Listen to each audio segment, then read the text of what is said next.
in a minute, but I wanted to mention the time when he was assistant regional director at the post office. That was the time when zip codes were being put in place. And Dad was a part of implementing zip codes throughout Georgia. And that was, Dad, he did not hate that job, but he was not challenged by it. And I remember him saying to Mom that he was bored. But when he started working with Maddox, I remember saying, because I was beginning to get old enough to have some ideas and to ask Dad some questions about things at that time too. And so I had seen all of the things on the news about Lester Maddox with the axe handle at the Pickwick restaurant, which you later documented in your book, which was excellent. Thank you. And I asked Dad, I said, this man seems crazy, Dad. He hates people. He's like J.B. Stoner, which we had the displeasure of meeting at a time or two. And Dad said, no, he's not like J.B. Stoner. He says, I don't agree with him on his approach to all things, and maybe he shouldn't have done that at the Pickwick. He says, but he's a businessman, and he cares about the small guy. And he says, I think I could work with him. And apparently, and of course I don't know quite how they got together and how they established their relationship, but Dad, my understanding is, wrote Lester Maddox's inauguration address, which the national press was so appalled about Lester Maddox being governor, and of course his bad publicity in the media at the Pickwick with the axe handles, that they were talking about Georgia regressing back a whole century. And then Dad wrote this inauguration speech, which was, for Lester Maddox anyway, a completely progressive speech, which got him a turnabout almost in the national press as to how he was perceived. And that Maddox was so pleased about the reaction to that speech that he started talking to him about positions in his administration, and somehow that involved to him being appointed to be the director of Family and Children's Services when Ms. Bruce Schaefer resigned as director. The speech was where they met. Was it? Yes. Judge Brooks and I and Bill took it upon ourselves to produce an inaugural address, because obviously Maddox probably would not have had one, because he never spoke from a prepared text. He just wandered around talking, So we worked on that speech for, I guess, it must have been 3 or 4 weeks. And the three of us took it in to Maddox and let him review it. And he was astonished by it. He loved it. And so that's where they met. Brooks and I insisted that Maddox find a place for Bill Burson in his administration, because he needed him somewhere. He needed his ideas, he needed his thoughts, he needed his intellect. So the first move was to make him director of the Department of Industry and Trade. Oh, yeah. Which didn't work. That's right. I remember that. It didn't work. But luckily, the job came open at Family and Children's Services, and he was a perfect person for that job at that time. But weren't there some difficulties in getting his confirmation with the legislature because of perception of him as a liberal?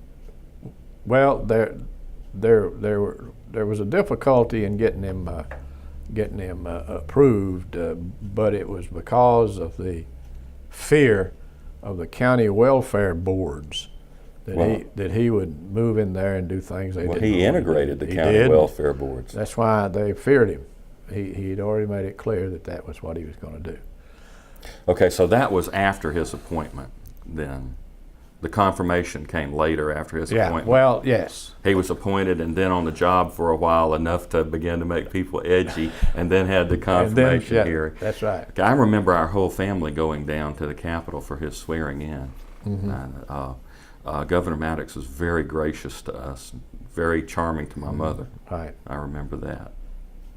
War on hunger. Yes, and I remember a great deal about the war on hunger because I was old enough to start accompanying my dad on his trips around Georgia. And this is something he did not have to do, but he started taking me with him to his speeches. And Dad was a great orator. And I just am still in awe to this day of his ability to speak publicly. Mm-hmm. In my own career in Family and Children's Services, I enjoyed speaking publicly too, but never approached his level of skill. His ability to use disparate influences like humor and the Bible and everything to historically and contemporary ideas to put a speech together to impact an audience of people who may not even had a high school education sometimes, and bring them to a point of view was amazing.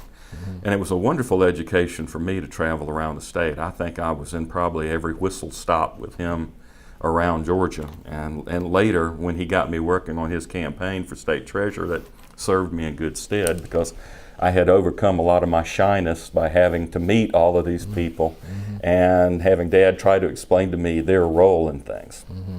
But Dad had always made it very clear in the family that poverty and racism and malnutrition and lack of education, illiteracy, were the things that he felt was holding back the South from being the great economic and social and cultural engine that it could be. Mm-hmm. And when he became Director of Family and Children's Services, the concept of food stamps was just beginning to come up nationally. And I remember my mother decided that she was going to start doing volunteer work for DeKalb County Family and Children's Services. So I went with my mother, and we worked during the transition from the old surplus commodities program to when food stamps actually went in DeKalb County as volunteers. So I went from taking out cheese and peanut butter to families to going out as a volunteer general services type person with Mom later on. And this is how I got oriented towards my career in government social work later. But Dad had grown up knowing hunger, because at times during his early childhood, income was low, and they didn't always have a generous table either. And he felt more fortunate than a lot of the other people in Thomaston Mills that he knew, who had even less than the Bursons did, that were friends of his and the family. And Dad had seen how the economic caste system worked and how it didn't work, and who got left out and who benefited from it. Mm-hmm. And he had very egalitarian and populist ideas about how the United States could afford and should afford and had a moral obligation to house, clothe, and feed all its citizens and help them get a leg up to get a larger part of the economic pie, so that they could better their lives and their children could be better educated and have a better quality of life too. These were things that I remember him talking about over the dinner table, and I remember eavesdropping on his telephone conversations with folks like you. Mm-hmm. And I also luckily had the opportunity to sit in on various times when my family visited with your family. I remember a number of occasions about that, and I remember listening to the discussions of you and Dad about politics and the state of things in the South and how things could be better.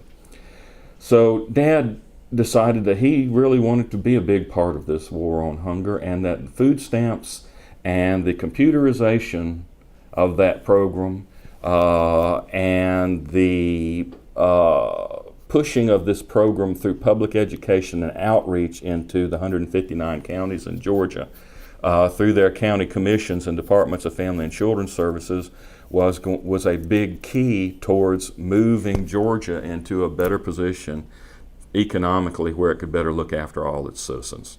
Mm-hmm. And that impacted not only poor whites, but poor blacks and everybody equally. Mm-hmm. So Dad pushed hard with the food stamp programs, and he began to integrate the county commissions, the county boards of family and children's services, me. And this caused a lot of consternation in some of the counties across Georgia, and they transmitted their consternation to their county commissioners, who began to put pressure on in the legislature and this resulted in some friction about Dad being confirmed. But I also remember very vividly, and I wish I knew all the details of who this involved. I think Tom Mann of Gray, Georgia might have been one of the people, but some of Dad's officials went down to, I believe it, and if I have the wrong county, please forgive me, I don't want to disparage any counties, but I believe it was Glasscock County. Mm-hmm. And the sheriff there was saying that there would be no food stamps or surplus commodities in his county because if you kept niggers fed, they wouldn't work. Mm-hmm. Excuse the use of that word, I know it's politically incorrect, but for this instance, I think it emphasizes the times. And when Dad had some of his staff down there promoting that, some of those folks got locked up, I understand, in the Glasscock County Jail for being down there promoting that the hungry be fed. And was Tom Mann one of those folks? Yeah. Okay. Who were the others? There were three of them that got locked up. John Haynes. My Uncle John Haynes. Yeah. So Tom Mann and John Haynes. Was there another one? I can't remember the other. Okay. So anyway, three of Dad's staff got locked up down in Glasscock County. And I believe the story, as I understand it, is Dad had to go to Governor Maddox and he had to send the state troopers down there to get them out.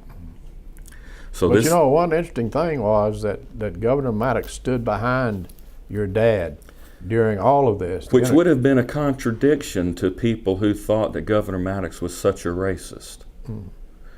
But I think Governor Maddox was a pragmatist and a businessman, and he understood that if all of your citizens aren't productive and can't be a part of the business world and contributing to the tax base, Georgia's not going to be able to achieve its full potential. So I never talked to Governor Maddox about his views on race. I never had that kind of access to him. So I'm making assumptions here, from what I've seen. But whatever his views about race were, he never failed, except to play some politics when the legislature was in session about the confirmation. I think that was Baldy's great editorial cartoon of Lester Maddox riding his bicycle backwards over Dad's back during the confirmation hearings. And I think that was one of the cartoons I may have donated to the Richard B. Russell Library. I donated a number of Baldy cartoons about Dad to them. But the Atlanta Journal and Constitution took on Dad as a cause during that time and used him as a lightning brand for their editorials about how things needed to change in the South about people being fed, clothed, and educated. Too many counties. 159 counties. Goes back to the old county unit system, and it has been a plague in Georgia politics to this day. But it's probably not going to change. So after he was successful with his war on hunger, he decided to seek public office. Yes. 1970. Right. He decided to run for state treasurer. And we did not have a lot of money. We were very much of a middle-income family.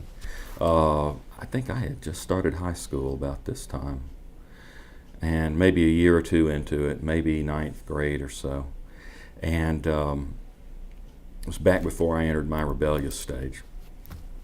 So anyway, the whole family loaded into the 1969 Ford Country Squire station wagon with the 394 barrel and headed out on the Georgia highways with magnetic signs on the side of the car and Burson bucks to pass out. Tell us about Burson bucks.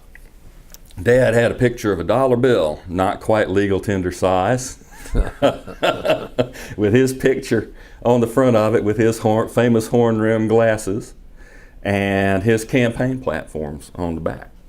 One of his campaign platforms came back to haunt him later, and that was that he would invest an equal proportion of the state's tax revenues with the small banks and savings and loans, as well as with the big boys like National Bank of Georgia and others that shall remain nameless. Big boys didn't like that. No, the big boys didn't like that. But they really didn't pay a whole lot of attention to Bill Burson and his little station wagon and with his bunch of tow-headed kids running out around the state of Georgia.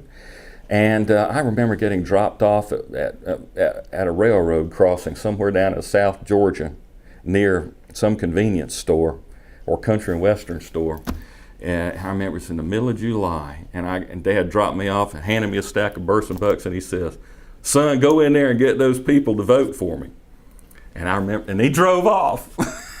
And there I am in the middle of South Georgia with the cicadas singing in the heat, and the heat mirage coming up off the railroad tracks going, "Oh man, what are we going to do?" So I went in there and started introducing myself and giving people Burson bucks. And lo and behold, Dad got elected to be the last state treasurer of Georgia, as it turned out. I'm not so sure it would have been the last state treasurer. And I'm going to give some of my personal opinions here, and they may not be those that are accepted by a majority of people, but I'm going to give them anyway. When Dad became state treasurer, he started implementing his platform. And that is where things began to cause sparks for him politically in Georgia.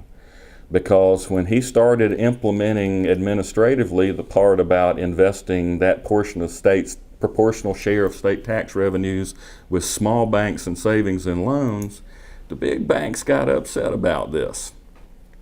And my understanding, and this is where family legend could be wrong, I don't think it is, but it could be, is that they sent their representatives, one of whom was a particularly large profile individual in the banking community who shall remain nameless for the sake of this, to Jimmy Carter and said, "You got to get your boy under control. He can't do this." And my understanding is that Governor Carter called Dad in on the carpet and said, "Bill, this isn't going to fly. You can't do this. This is the way we've always operated in Georgia, and these people are very influential and powerful, and we need to continue to operate this way." And Dad's response was, "But I told the people of Georgia I was going to do it, and they elected me to do it."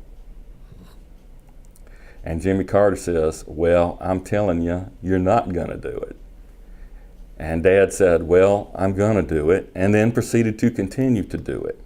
Next legislative session, funny thing, the state treasurer's office was reorganized out of existence, which left Dad without a job.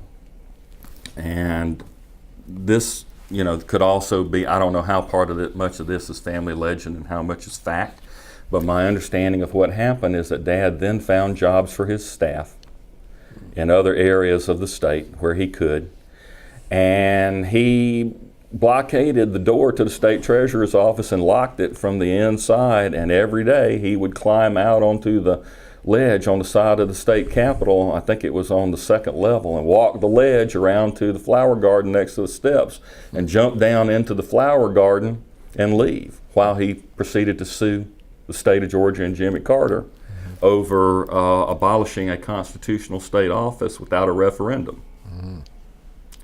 Now, big problem was we didn't have a lot of money as a family, and to this day, good legal advice is expensive.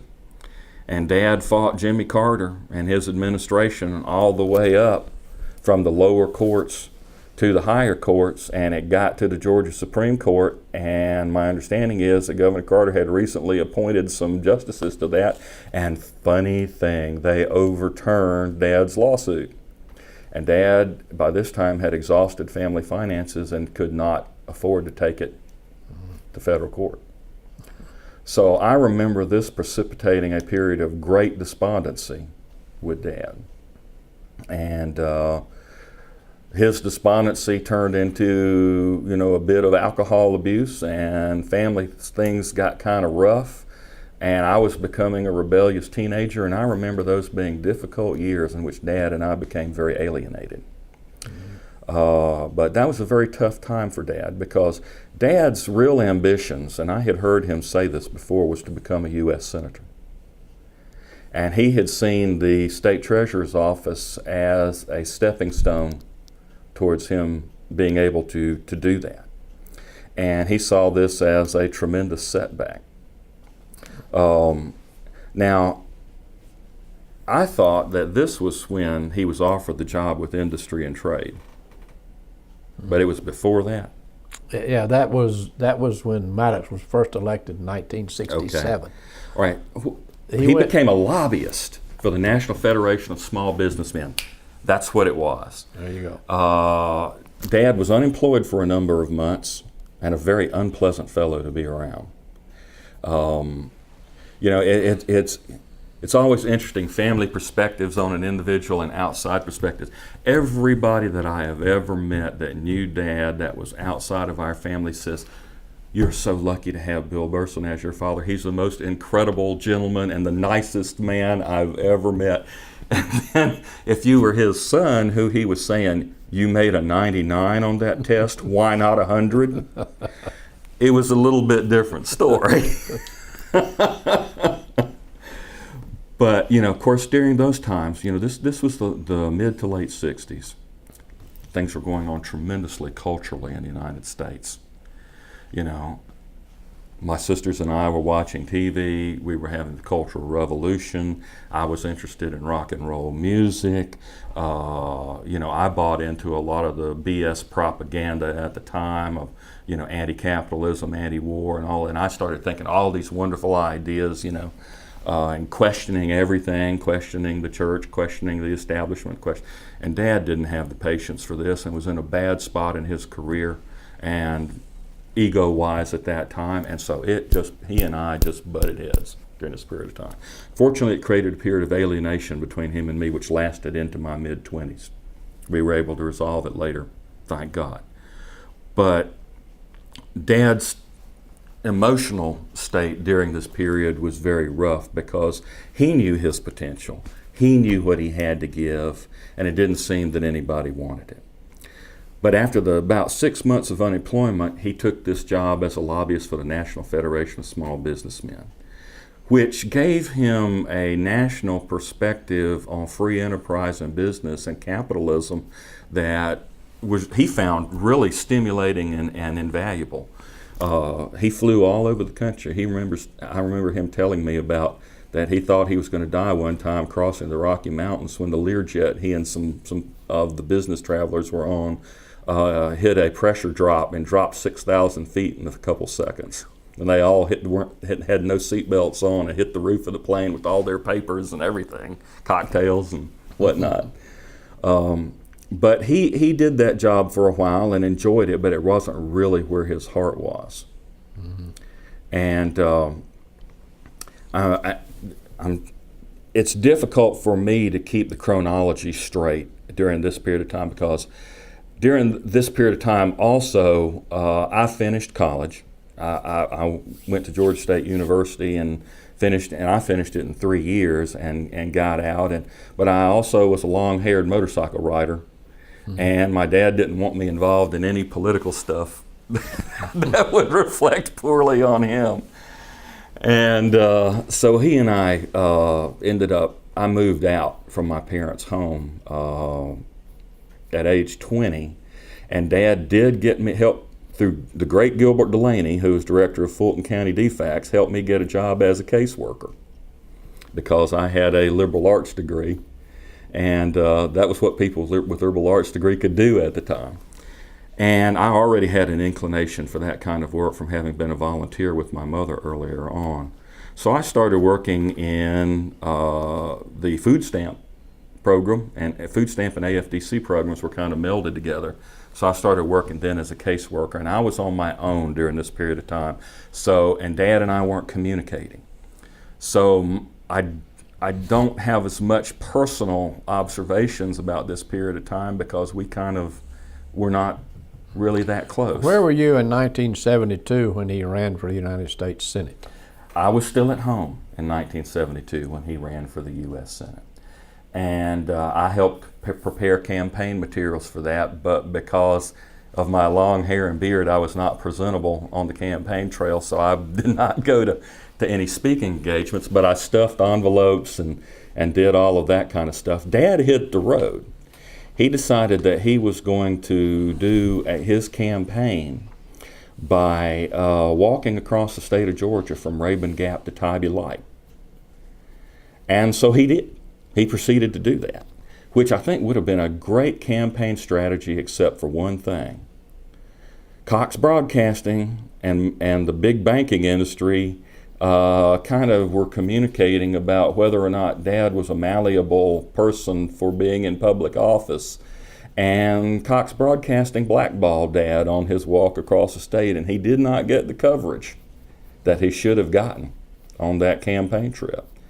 And partially as a result of that, he only finished fifth in a field of 15 towards that office to fill Richard B. Russell's seat. Mm-hmm. And although Dad emerged from that race extremely physically fit, he didn't have much else to show for it. Mm-hmm. And realized at that point that his marketability as a political candidate probably was over in Georgia, because the economic and media powers that be had made a decision that perhaps he just wasn't malleable enough to be a high-powered politician. One of Dad's problems was that he was not very ethical relative, and in order to be a successful politician, in my view, you have to be able to make decisions that may border on the line of what's ethical and legal and not. Mm-hmm. Dad never could do those kind of things very well. He was the kind of individual that if he said he was going to do something, he had made a commitment, and by God, he was going to do it, and consequences be damned. That doesn't work real well in political office, because you can't say, I feel this way, I think this way, this is just, this is right. Humanity shouldn't be treated this way, the environment shouldn't be treated this way, and I'm not going to compromise on any of these things and expect to be successful as a politician. I don't think Dad, he said he could come to grips with those things. I don't think in his heart and spirit and character he ever really could. So when it came down to the brass tacks of negotiating those critical issues that could have made him a higher profile and more powerful politician in Georgia and the nation, he could not compromise his moral core to do those things. Then along came Zell Miller. Yep. And Zell Miller apparently saw things in Dad that he felt that he could use, and he offered him a job and put him to work. And I think for the next 15 years, Dad was his office manager, campaign manager, general advisor, speech writer, right arm, axe man. Yeah, there's a story there. Zell and I are very close friends. We grew up together. And after he was elected lieutenant governor, he called B. Brooks and me and asked us to have lunch with him at the Marriott. So we go down, and Zell Miller says, now, I got something I want to run by you. I want to hire this individual in my office, but I will not do it if either of you have any objections. Well, he knew full well that neither one of us would object, so Bill became a part of the Miller team and did a great job for him. There was one interesting aspect of his service there, though. It was in 1980 when Zell Miller ran against Senator Talmadge for his Senate seat. Bill actually worked in that campaign as Miller's, political guru. Did he ever talk about that? No, he never really did. And like I said, we had a number of years till I was almost 30 where Dad and I did not communicate a lot. We had my exit from the Burson home had been precipitous. And although Dad followed my career and was willing to be helpful as I rose through the ranks in the Family and Children's Services bureaucracy and later the DHR bureaucracy, we never were really close during those period of times. I feel a great loss from that. Mm-hmm. I wish that, unfortunately, I have enough of my dad in me to where it's very difficult for me to compromise too. Neither one of us wanted to admit that we were wrong in certain aspects of our approach with each other. Mm-hmm. So until I finally gained enough maturity to say it's not important for me to be right, it's more important for me to have a relationship with Dad, mm-hmm. we didn't have a lot of communication. So he really did not communicate with me a lot about those years. I feel a great loss for that and blame myself. I wish that I had a greater level of maturity. Luckily, like I said, by the time I was 30, we had patched all of those things up. Of course, that was towards the end of his time with Zell Miller. But he enjoyed very much those times. But the sad thing about it was that Dad felt that he was a failure. And I argued with him about this many times. I kept saying, look what you achieved, look what you were a part of, look how influential you were. But I never got to be a senator. I never had a shot at being governor. I could have done so much. I could have made such a big difference. I said, look at the difference you made. Mm-hmm. He never understood his contribution to Georgia becoming a different place. Indeed, to the South becoming a new place. Mm-hmm. He never understood that or had a lot of insight into it. Mm-hmm. He loved you and Zell and his other friends greatly. He loved the things that y'all were able to do together, but for some reason he could not see the big picture significance of it. Mm-hmm. And to his last day, he felt like he was just an honorable government servant. Yeah. We used to call ourselves the backroom boys, and he certainly had more to do with progress in Georgia than any other individual that I know, because of his intellect and his ability to think and his ideas and approach to life. He retired after Miller left the lieutenant governor's office. What was life like for Bill Burson after retirement? Rough. He thought he wanted to retire. He thought he wanted to be out of it. He unfortunately had some bitterness about things that he struggled to resolve.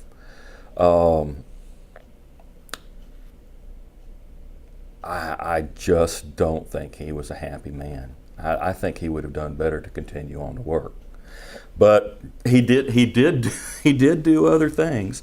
He worked for I think it was Georgia Tech. He worked for a while in their information office, and he also, humorously enough, worked for Publix, a few blocks from the high-rise Bennington Towers, where he and Mom had a luxury high-rise. And he would walk over to Publix, and he was one of those guys that would cook up the samples and serve samples to people. And every time I went in there, because I went in there a number of times just to say hi, he was always surrounded with these gray-haired ladies who were talking to him in rapt attention, and I would just stand a couple aisles over and just watch him. He always had a knack for talking to everyday people. And I wish so much that Dad had the ability to be malleable enough to get his personality and intellect into higher positions of power.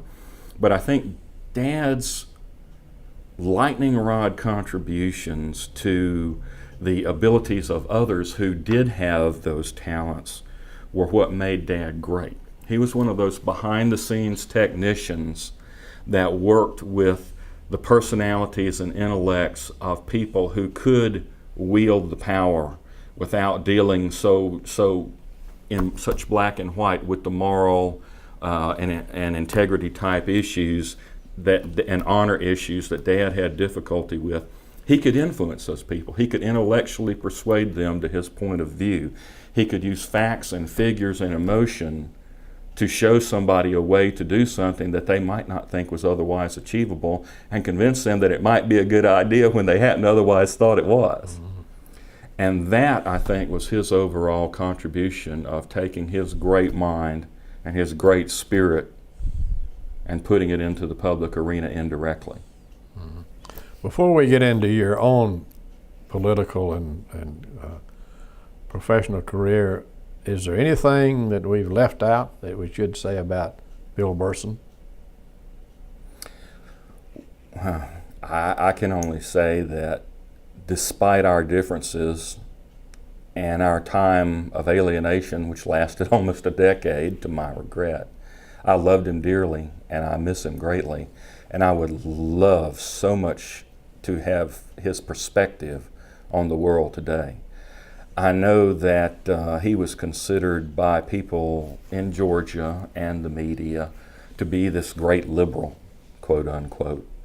But his idea of being a Democrat was very different from the Democratic Party that we see today. Like I said before, Dad was more of a populist and a centrist. He was a person for the little man, but he was a person that saw the value of helping the little man step up on the economic and educational ladder and help themselves rather than create dependency. And I remember he and my uncle Nick Petkus, who married my dad's sister Gloria, we used to go down there and visit them in Jupiter, Florida sometime. I spent a lot of summers down there fishing and surfing and things like that, much to my dad's dismay. But when they would go down and visit, my Uncle Nick, who was a staunch Republican conservative, and my dad, who was a liberal Democrat, or what was considered to be liberal at the time, would have these long-lasting, heated political arguments. And my cousin Steve, who's 2 years younger than I, would sit in rapt attention and listen to them argue with each other until they got so put out with each other they couldn't even speak. But I got an understanding of Dad's idea of liberalism and what the Democrat Party should be about was one of helping capitalism succeed so that the little man would have access to the bigger economic pie and be able to help him and his family rather than to create dependency on government. And I think that's an important distinction today because I unfortunately, and of course this is my own personal opinion, I was raised to be a yellow dog Democrat, but the Democratic Party that I see today is not the Democratic Party that existed then. And I would love to hear Dad's perspective on this because there's been so many changes since he died 13 years ago this November that, you know, I would love to hear his perspectives on the world.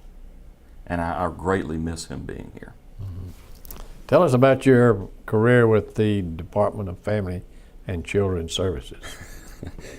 Well, I'll be brief about that. It's really of no consequence compared to things Dad accomplished, but I think through inspiration from my dad, I did enter a career of government social work.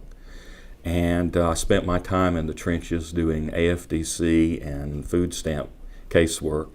But that really, the bureaucratic stuff really wasn't where my heart was. And before I finished my first year as a caseworker at Fulton County DFACS, I went over to Child Protective Services and started working the streets of the city of Atlanta doing emergency intake on child abuse cases, and became very involved with the juvenile courts and the counseling agencies around, both public and private, and the police department and rape crisis, and spent a lot of Friday and Saturday nights down at the Grady Hospital emergency room with kids who had been physically and sexually abused. Saw and heard things that can change your view on life, I think, just like being a participant in a war zone. You don't ever look at the world the same after you've done something like Child Protective Services, particularly in a place like the city of Atlanta. I used to work the midnight to 8 o'clock shift out of the emergency shelter, which was down across from the old Plaza Drugs at Ponce de Leon in North Highland. And of course I knew all the street people down there, and I had my dad's knack for being able to relate to them. So I lived in a world back then of hookers, strippers, narcs, detectives, emergency room personnel. It was very exciting, gets in your blood, but it also burns you out. And after I did that in 1997, I went to the University of Georgia School of Social Work, got my master's degree, and then worked my way up through the ranks in Family and Children's Services.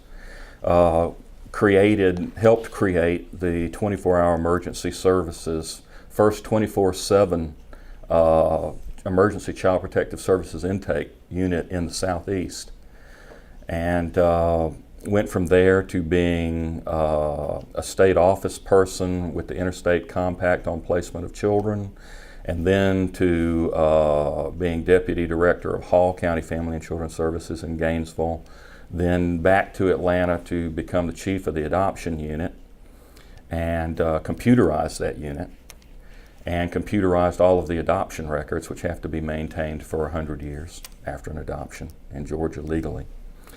And moved from there to be Director of Douglas County DFACS and helped them move to a new office and expand their services. That was when Douglas County was really beginning to boom as an urban county. And we got up to over 100 staff there. And through working out, Dad did help me through Senator Mary Margaret Oliver and Zell Miller and the Lieutenant Governor Pierre Howard to get on the Senate Study Committee for Foster Care and Adoptions, which was looking at legislation to reform those laws. And as typical Burson fashion, got on there and ran my mouth a little bit against what things DFACS really wanted me to say, but attracted some positive political attention at higher levels, and got a call by Zell Miller saying, I want you to do something about adoption in Georgia through Tommy Olmstead, then Commissioner of DHR. So I went over and talked to Tommy Olmstead, and I created the Office of Adoptions under his direction and pulled adoptions out of DFACS at the state level. And we recodified the entire adoption statute, and we created an adult adoption reunion registry, the first one in Georgia. And we placed over 5,000 kids for adoption during the few years I was director of that. And we won 2 national awards from the feds for adoption excellence in Georgia. And then a new commissioner came in, and they fired me from that job because they wanted to replace me with somebody else. And I sat in exile for 6 months in a child support office, and then got called to be a DFACS regional director by then DFACS Division Director Juanita Blunt Clark, and did that for quite a few years. I was regional director of the 10-county metro area here in Atlanta. And then we got a new commissioner who came in and decided that she wanted to get rid of a lot of the old line. It was funny how fast you become old line. Old line staff in DFACS and put her own folks in. And I ended up in exile as a training coordinator for the Division of Mental Health, where I finished out my last 2 years and retired with 34 years of state service 3 years ago. DFACS has been in the news in recent times. What's that all about? Well, to tell you the truth, Bob, I haven't kept up with DFACS. Like Dad was so angry about some of the things that happened to him, I've been very angry with some of the things that happened to me. And I think this happens a lot to public servants. You dedicate a life and a career to public service to, in your years when you should be the most productive and valued folks around, and be consulted as an expert and brought into the planning for the future and leadership transition planning for people to take your place, to be shunted aside. I kind of have studiously avoided DFACS in the news and figured that was their problem. Kind of a childish way of looking at things, but I come by it honestly. So no, I didn't even know DFACS has been in the news recently. Oh, there have been child abuse cases and that sort of thing that I've read about. There's always child abuse cases in the news about DFACS. I have my own ideas about how DFACS, could and should operate, but I've now been out of DFACS I've been retired for 3 years, and I was out of DFACS for 2 years before that, so I don't know how relevant those ideas still are. Mm-hmm. But I tell you one thing, I think that the Department of Family and Children's Services is one of the unrecognized service agencies that is provided by the state of Georgia that does the most good for the least amount of bucks that's around. And those caseworkers get out there and they go into places that the police don't go. And they deal with family situations that the police don't want to deal with. And when you're dealing with psychotic, deranged, drug addicted, particularly meth now, parents who would just as soon shoot you as look at you and are possibly armed, and you're standing there with your little notebook taking notes and trying to figure out how to hook them up with community resources and how to advocate for their abused and neglected children, you're doing a courageous and honorable thing. And my hats are off to those folks that are on the line who do that work every day. They're special people. Well, Forrest, this has been a very, very interesting conversation, and I'm sure we could go on and on and on about your father. But I want to thank you for the Russell Library at the University of Georgia and Young Harris College for sharing your memories with us today. Well, Bob, I am honored to do that, and I want to give you my personal thanks and the thanks of my family. And my mother said to especially give you her regards, tell you how thankful she was. We have appreciated your efforts so much on behalf of Dad and his legacy and his memory. And I think you're a very special individual, and I'm very indebted to you and this process of putting down into a recorded history of the things that Dad was able to accomplish. I often wonder what he would think of us doing this, because he was so modest, he never even wanted a funeral service. And I went against his wishes in organizing the service that we had, in which Senator Miller spoke and gave the eulogy. And I know that Dad would have been PO'd with me for having done that. But I still think that he probably grudgingly would be happy that someone is at this point recognizing the things that he does. Mm-hmm. Good. And I appreciate your efforts on that behalf so much.